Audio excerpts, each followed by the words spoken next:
Hello everyone, আসসালামু আলাইকুম। কেমন আছেন সবাই? আজকে আমরা সিলেটের উদ্দেশ্যে রওনা হওয়ার জন্য সায়দাবাদ একটা কাউন্টারে অপেক্ষা করছিলাম গাড়ির জন্য। তো এর আগেও আমি একবার 9-10 বছর আগে সিলেট গেছিলাম। তো এবার আমি সিলেট যাব 3 বাবার এক মেয়ে হয়ে, অনেক টেক কেয়ারের সাথে।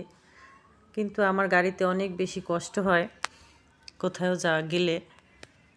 তারপরে অনেক বেশি ভালো লাগতেছিল, কারণ 1 বছর পরে আমার বোনের সাথে দেখা হবে। এটা হচ্ছে ভৈরবের ব্রিজ। গাড়িতে আল্লাহ আল্লাহ করছিলাম আর বলছিলাম, আল্লাহ কখন সিলেট গিয়ে পৌঁছাবো। তো আল্লাহর অশেষ রহমতে প্রায় 7-8 ঘন্টা পরে আমরা সিলেটে এসে পৌঁছাইছি। এই হলো আমার বোন ইতির বাসা। আমার বোনের ছেলে মেয়েও আমাদেরকে দেখে অনেক বেশি খুশি হয়েছে।